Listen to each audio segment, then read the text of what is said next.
Olá, é sempre uma alegria renovada estarmos aqui diante de vocês, a quem eu agradeço por permitir entrar nos seus lares nestes momentos, para que nós possamos refletir por breves instantes sobre o Evangelho de Jesus.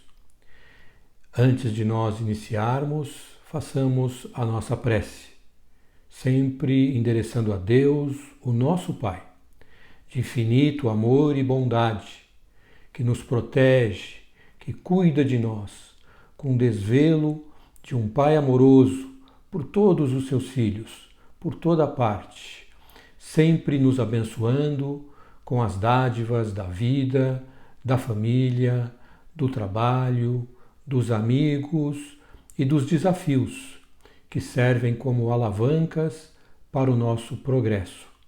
A Jesus, o Mestre querido, que tanto nos ensinou e nos ensina diariamente, através das suas palavras, dos seus atos registrados nos Evangelhos, e aos bons espíritos que estão sempre ao nosso lado, e que nestes momentos em que paramos um pouco as nossas atividades cotidianas para nos deixarmos levar por estas vibrações, por estes sentimentos, por estas energias salutares, sempre que nos dedicamos a refletir em torno das passagens evangélicas, juntam-se ao nosso esforço, contribuindo para a nossa paz, para o nosso bem-estar.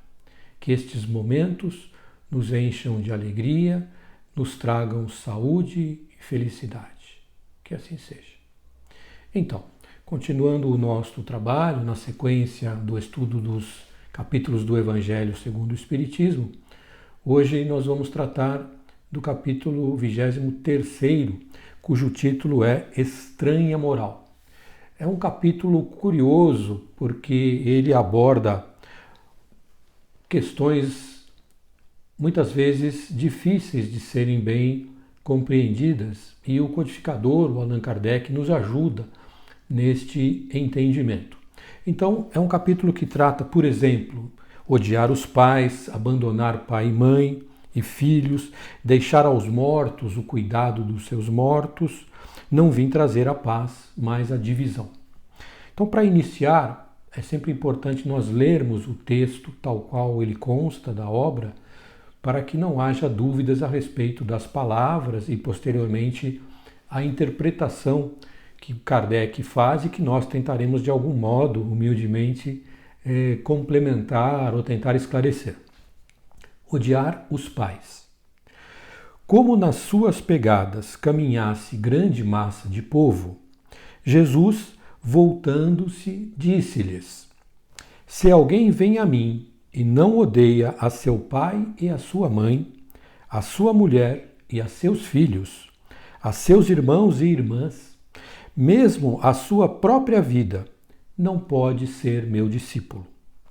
E quem quer que não carregue a sua cruz e me siga, não pode ser meu discípulo. Assim, aquele dentre vós que não renunciar a tudo o que tem, não pode ser meu discípulo. Essa passagem está em Lucas, no capítulo 14, versos que vão do 25 até o 33. Na sequência, um trecho do Evangelho de Mateus. Aquele que ama a seu pai ou a sua mãe mais do que a mim, de mim não é digno. Aquele que ama a seu filho ou a sua filha mais do que a mim, de mim não é digno. Capítulo 10 de Mateus, versículo 37.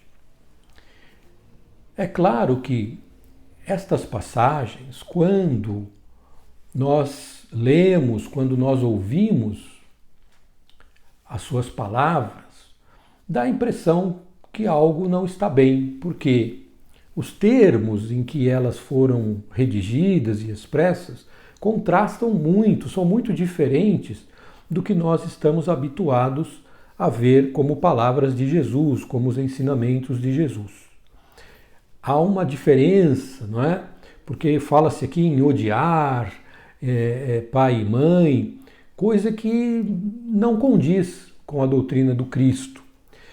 Então o Kardec coloca que poucas vezes isso acontece no Evangelho, ou seja, são raras as passagens em que encontramos algo do tipo, e ele esclarece que quando isso acontece, nós podemos assumir pelo menos duas hipóteses.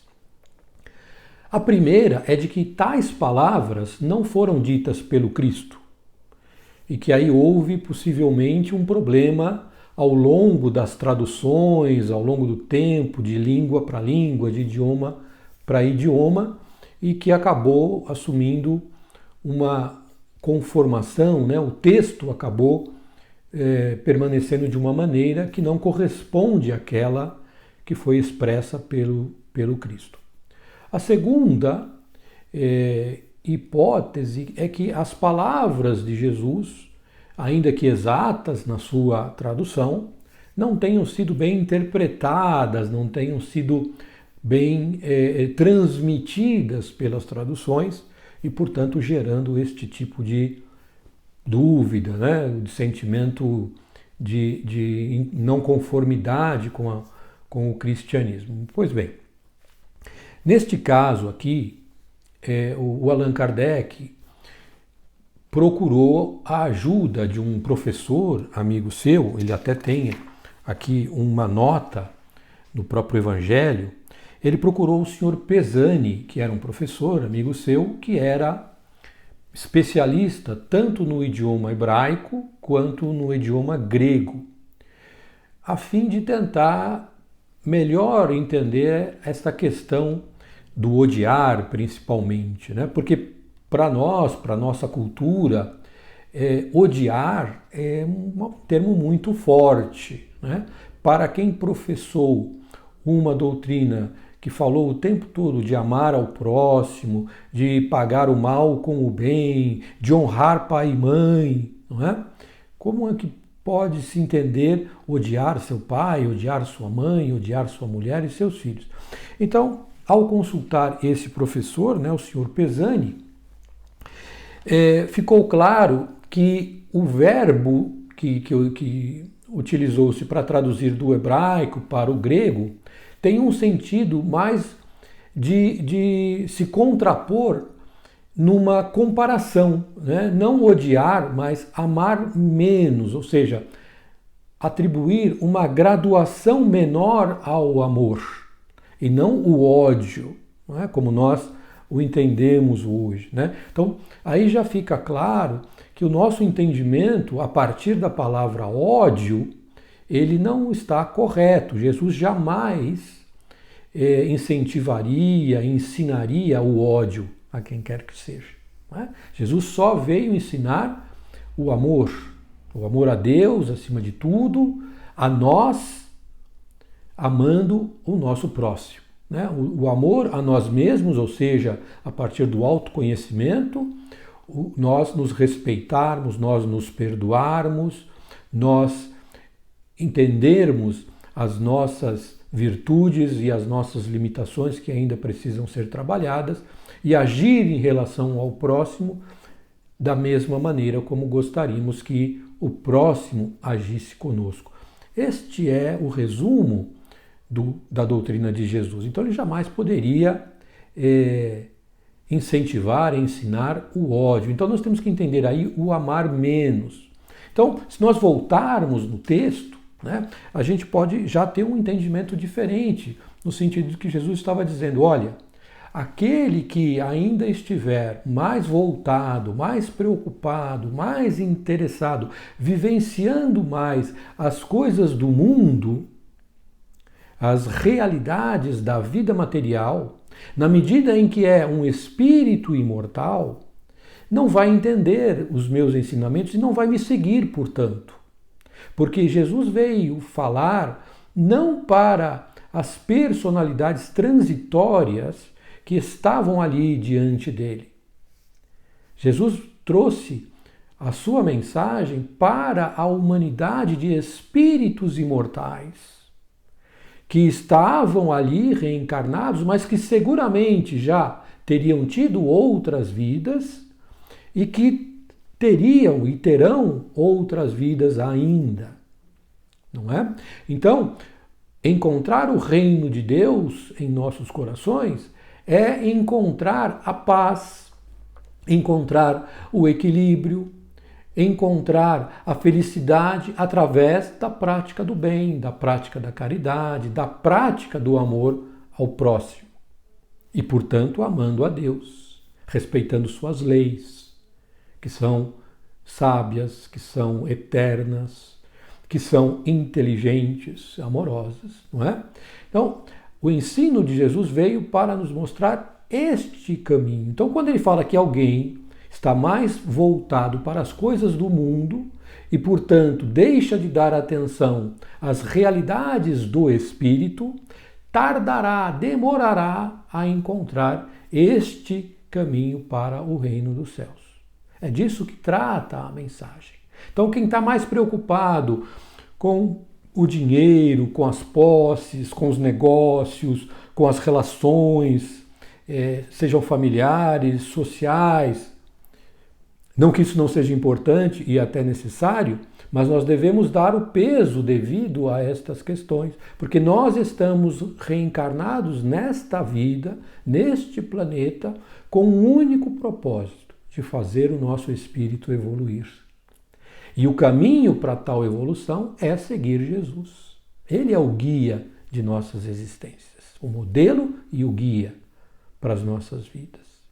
Então Jesus veio falar de renunciarmos a esta preocupação excessiva, desequilibrada,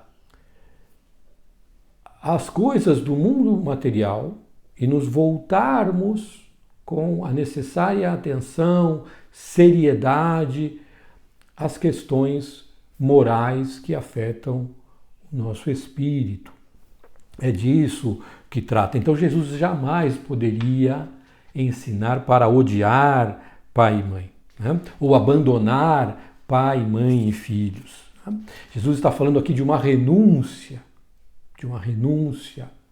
aos bens materiais, no sentido de não colocá-los como a prioridade absoluta das nossas existências. E aí nós temos no livro Caminho, Verdade e Vida, que é uma psicografia do Francisco Cândido Xavier, ditado pelo Espírito Emmanuel, um trecho que acho que explica muito bem essa questão da renúncia. É o capítulo 154 do livro Caminho, Verdade e Vida, que eu recomendo, cujo título é Renunciar. E ele, Emmanuel, extrai exatamente o capítulo 19 de Mateus, já com uma tradução um pouquinho diferente, né? E todo aquele que tiver deixado casas, irmãos, irmãs, pai, mãe, mulher, filhos ou terras, por amor do meu nome, receberá 100 vezes tanto e herdará a vida eterna. E aí o comentário do Espírito Emmanuel, do sábio Espírito Emmanuel.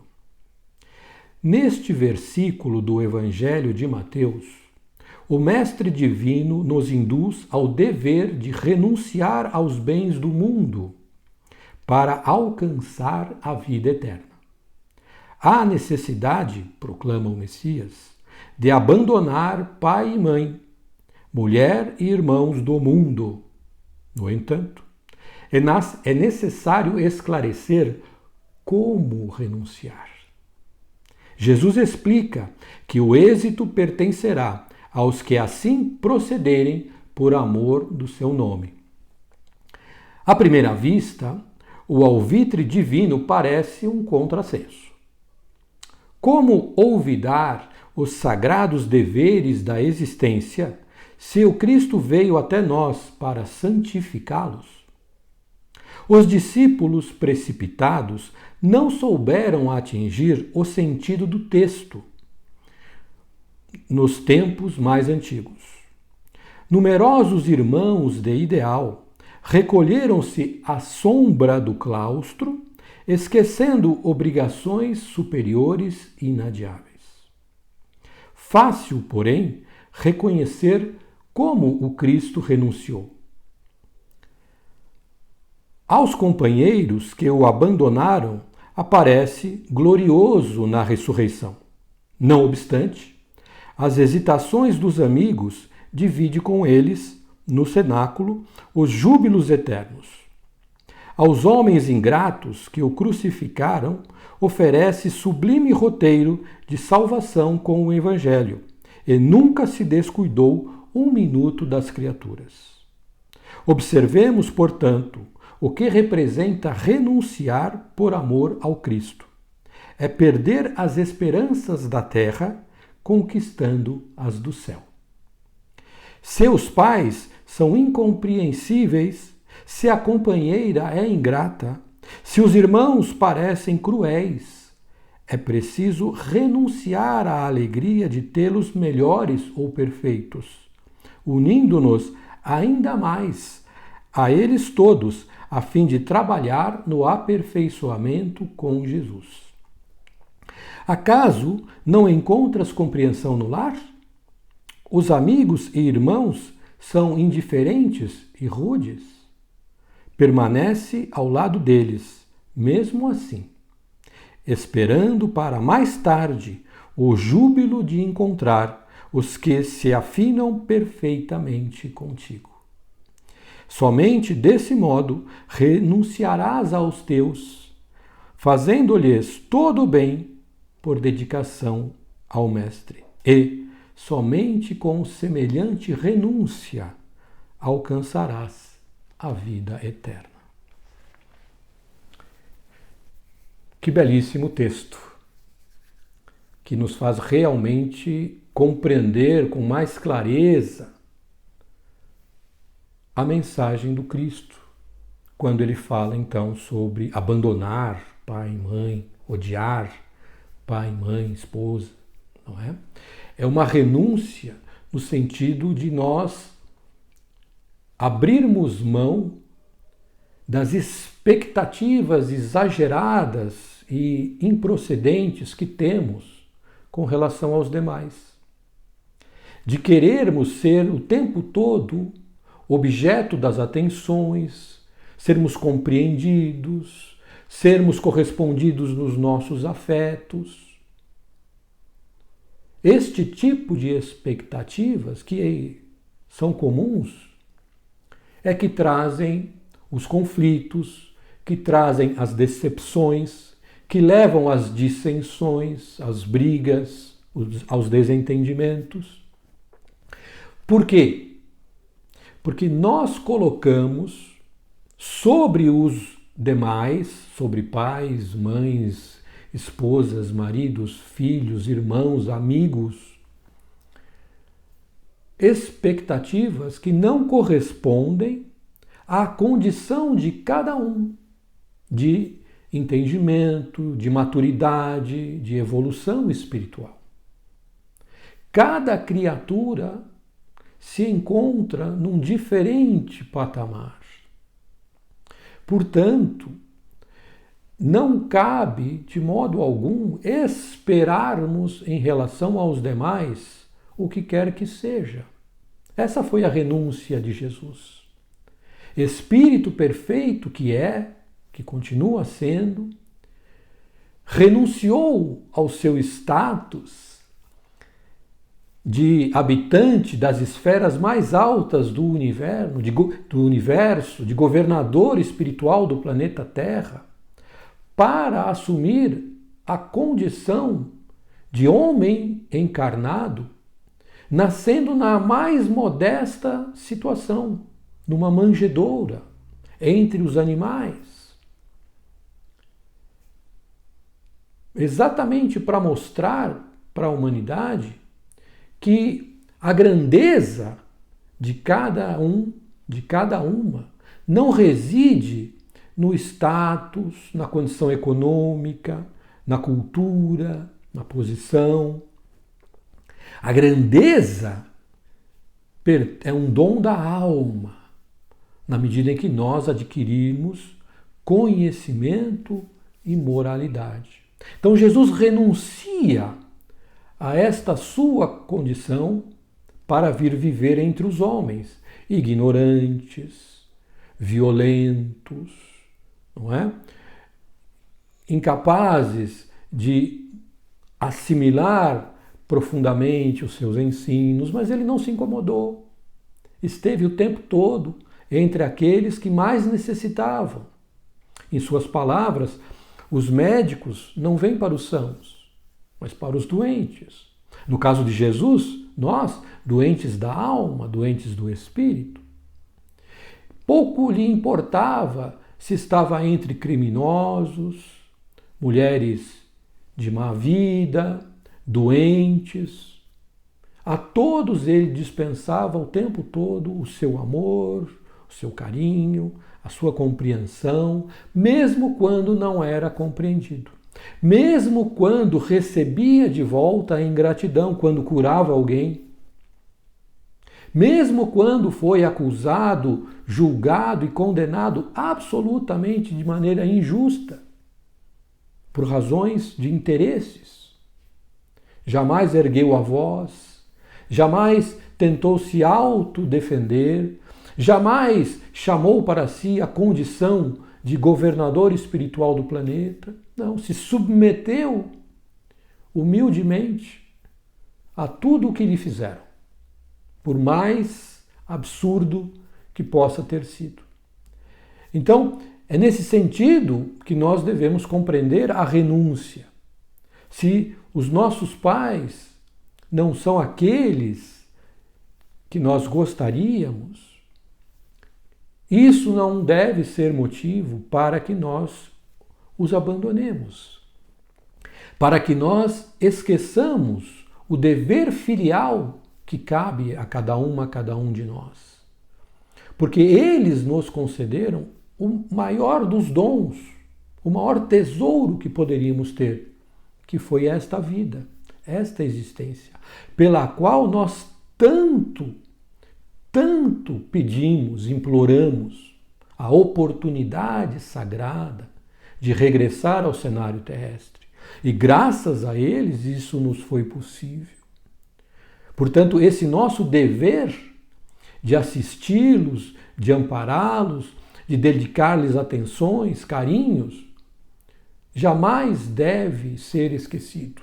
Não importa o que eles façam, o que eles digam ou o que eles não façam. Importa é o nosso dever.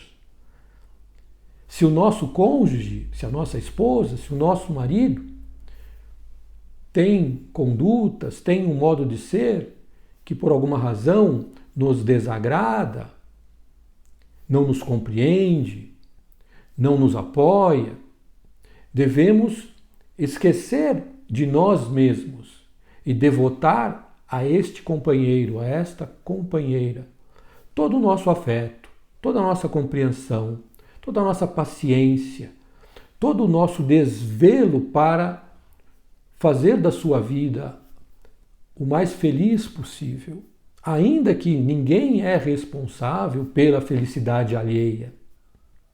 Mas nós devemos, segundo o ensino do Mestre, nos empenharmos para estar com eles sem ser-lhes motivo de transtornos, de desgostos, de sofrimentos, de preocupações, sem ser-lhes um peso, ainda que não sejamos compreendidos, ainda que não sejamos correspondidos. Nada devemos esperar em troca do bem que possamos fazer. Este é o sentido de renunciar às coisas da terra. Porque ao fazermos isto, ao estarmos conscientes desta necessidade, estaremos semeando o campo fértil do nosso futuro na vida espiritual. É por isso que Jesus fala: aqueles que renunciarem receberão o cêntuplo, 100 vezes, né? Na outra vida. Porque teremos passado uma existência cumprindo com fidelidade o propósito de estarmos aqui. A finalidade principal de estarmos aqui não é alcançar a riqueza, a fortuna, o destaque, o brilho dos holofotes, o poder temporal, a glória, a fama, não. Se formos colocadas em situações tais, é porque existe uma razão. É porque nos incumbimos no plano espiritual de assumirmos tais responsabilidades e delas devemos nos ocupar e nos desincumbir da melhor forma possível, fazendo destes talentos, destes recursos colocados à nossa disposição, que não nos pertencem, pois deles nós somos apenas os usufrutuários temporariamente, fazer com esses recursos o melhor para o máximo de criaturas possível.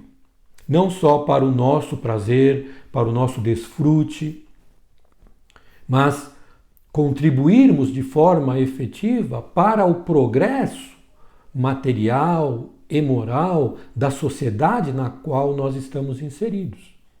Se, por outro lado, somos destituídos de bens materiais, de dinheiro, de recursos, igualmente devemos conduzir a nossa vida dentro da dignidade, do esforço, do sacrifício, da luta, entendendo que, se tal se dá, é decorrência daquilo que nós planejamos antes do regresso à vida corpórea. Cientes que somos de que tais situações difíceis, dolorosas, são necessárias para o resgate dos débitos contraídos no passado e para provarmos a nossa persistência no bem e avançarmos assim na nossa caminhada evolutiva, do nosso espírito imortal. Porque esta vida vai passar, como todas as outras que tivemos, e as que teremos são passageiras, foram passageiras e continuarão sendo passageiras.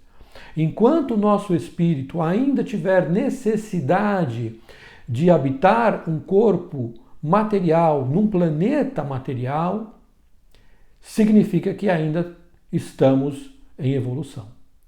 Significa que ainda não atingimos a pureza absoluta enquanto espíritos. Portanto, todas essas existências serão temporárias, terão início, meio e fim. É fundamental que nós nos tornemos criaturas conscientes desta realidade, porque ela afeta todas as criaturas, no sentido daqueles que acreditam, daqueles que não acreditam. Deus não está preocupado com o que nós acreditamos, porque Ele sabe, na medida em que foi Ele quem nos criou, que o nosso destino futuro já está traçado e que lá nós chegaremos, demorando mais tempo, demorando menos tempo, depende de nós.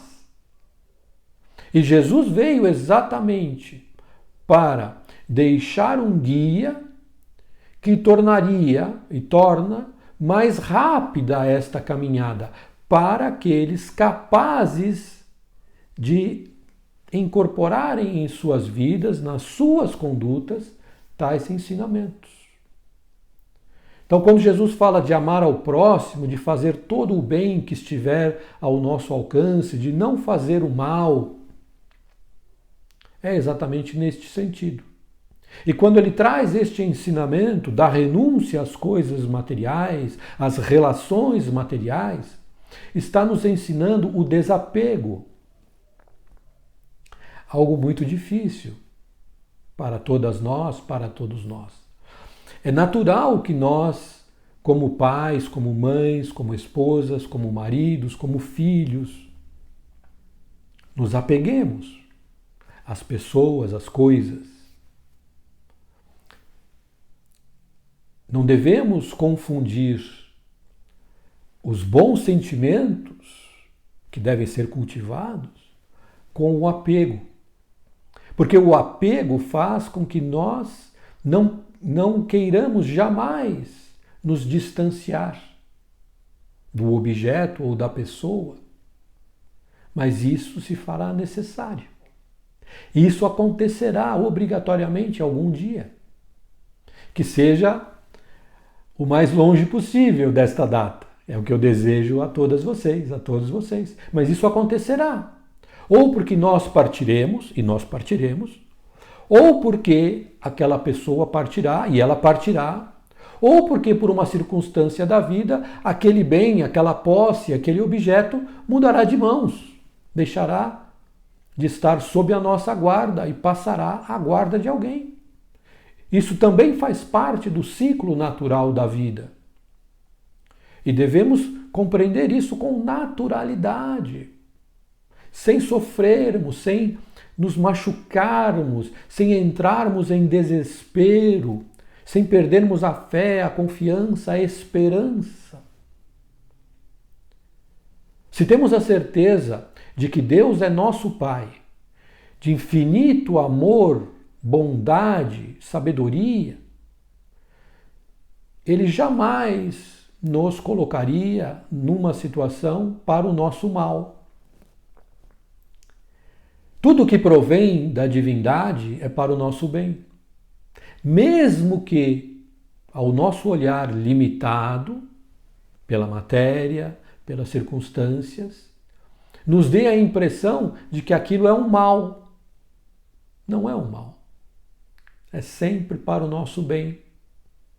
Porque se nós estamos sofrendo, e quantos de nós estamos sofrendo, ou já sofremos, ou ainda sofreremos, isso se faz necessário para o nosso crescimento espiritual. Tenhamos claro isso. Então, se a convivência na família, se a convivência com os amigos, se a convivência no trabalho nos é desafiadora em função das diferenças de compreensão entre as criaturas, renunciemos às nossas expectativas, às nossas carências, às nossas necessidades de sermos amados, compreendidos, correspondidos, e sejamos nós os que amam, os que compreendem, os que aceitam sem nada exigir, os que se doam sem pedir nada em troca. E desta forma estaremos no caminho seguro ensinado por Jesus. Outras passagens aqui deste capítulo, quando ele fala, por exemplo, deixar aos mortos o cuidado de enterrar os mortos. Jamais ele poderia estar ensinando que aquele homem não deveria se ocupar do dever de dar um sepultamento digno ao seu pai. Jamais. O que ele quis transmitir aí para o espírito imortal é que as pessoas que estão mortas para o significado da vida espiritual são aquelas que se ocupam apenas dos assuntos da vida física, da vida material. Então, deixe-os. Se eles ainda não estão em condições de compreender estas verdades, não há nada que nós possamos fazer.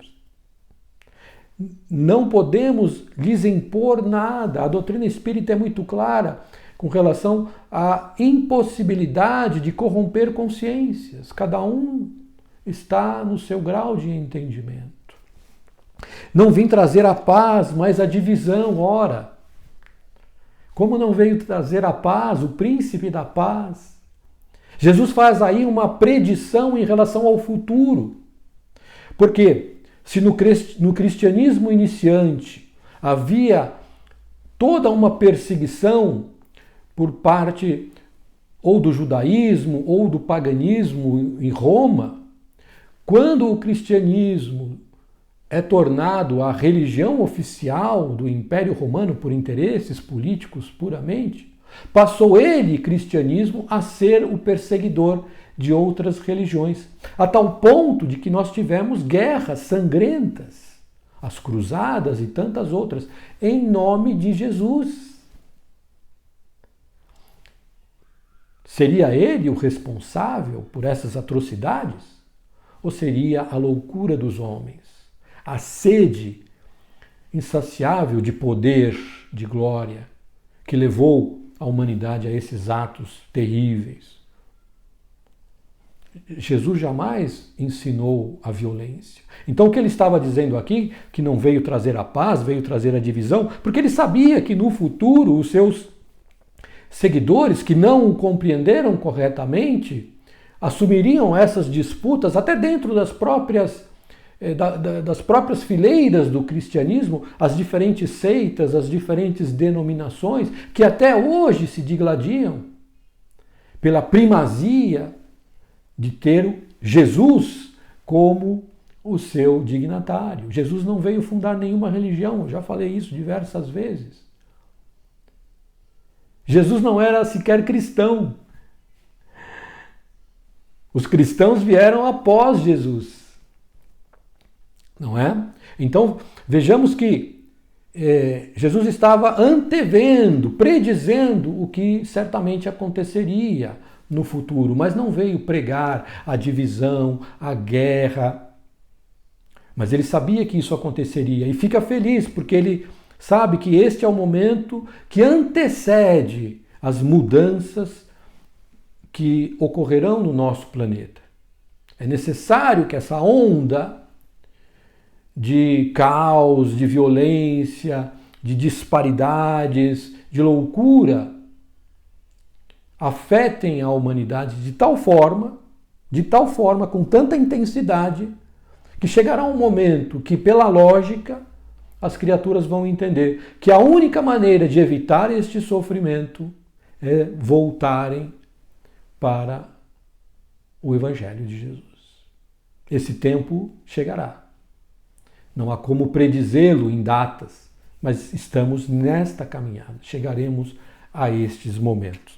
Então é um capítulo que traz temas muito interessantes, mas que precisam ser analisados, refletidos, sob um prisma mais amplo, de maior esclarecimento. E as obras complementares nesse sentido, principalmente os textos de Emmanuel, onde ele comenta as passagens dos evangelhos, nos ajudam a entender melhor.